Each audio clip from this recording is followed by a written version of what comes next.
जय हो। और एक और हम दो लाइन गावल चाहो। एकरा के भजन में भी मत नहीं और लोकगीत में भी मत नहीं। ये गाना हम इतनी चुकी रहनी स्कूल में गाना गाले रहने सरकारी स्कूल में, और गाना बहुत ही वायरल भेल रहे, बहुत ही वायरल। और वही गाना के बदौलत बाटे के रोड़ा सबके बीच में खड़ा भी बाटे। तो वो दो लाइन सुनाए स्पेशली मम्मी पापा लोग खातिर बाटे, यही से सुनाओ तनी भैया। हाँ।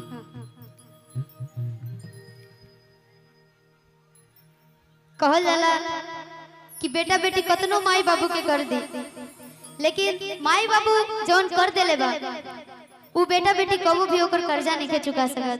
बस यह लाइन में लिखल बा और बहुत ही प्यारा प्यारा शब्द बाटे कि कर्जा न कबो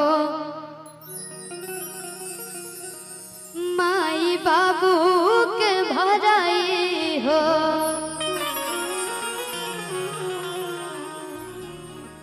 कि खटत खटत जय है जीना के ओराई हो, कि खटत खटत जय है जिंदगी ओराई हो, कि कर्जा न कबो माई बाबू के भराई हो, कर्जा न कबो माई बाबू के भराई हो, खटत खटत जय है जीना के ओराई हो, खटत खटत जय है जिंदगी ओराई हो, कर्जा न कबो माई बाबू के भराई हो, कर्जा न कबो माई बाबू के भराई हो।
लोग कहला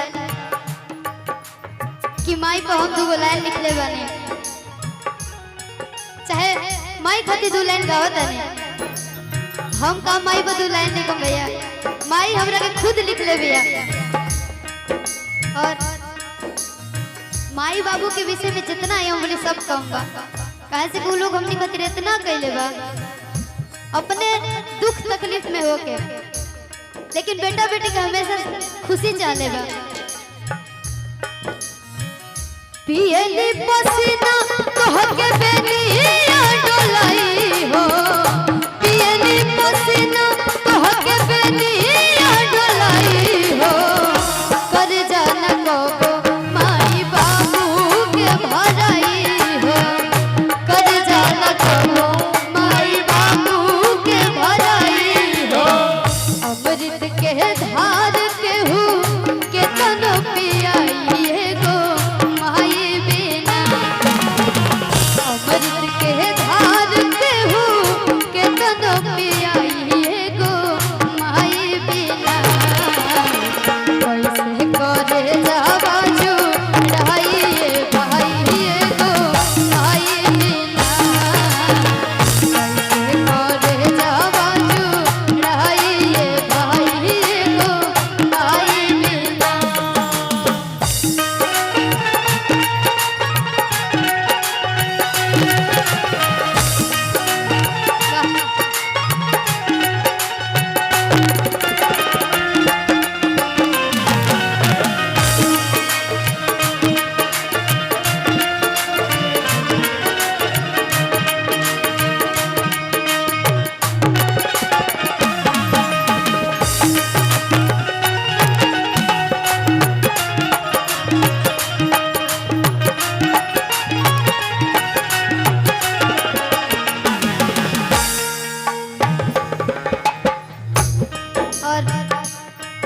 आज हम इतना झाड़ के आइल बनी।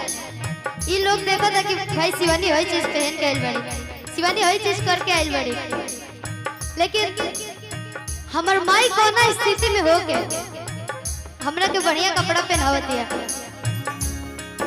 ई तो माईए न जाने। हट ही लुगरिया में दिना भाभी तावेली,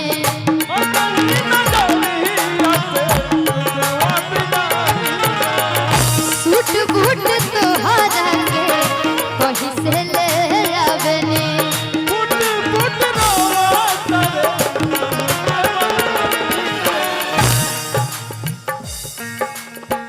हटही लुगरिया में दिनवा बितावेली, सूट बूट तोहरा के कहीं से भी लावेली। कहली शिवानी सब सही है गाई गाई हो,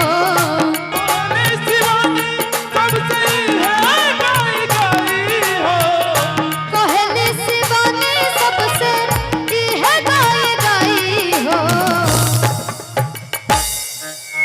शौगुन में ले जाओ, मजा आ जाए। कहली शिवानी सबसे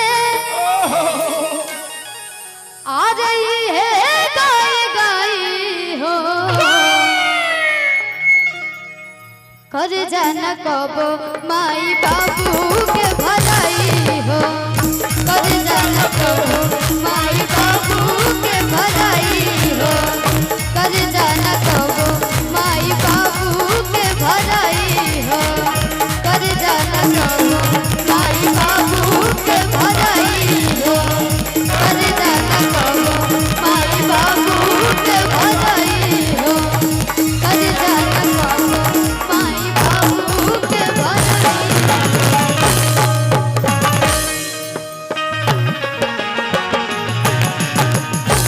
अगर अच्छा लगल तो अपन बेटी का जोरदार ताली बजा दीजिए। और लोकगीत भी हुई, लेकिन अब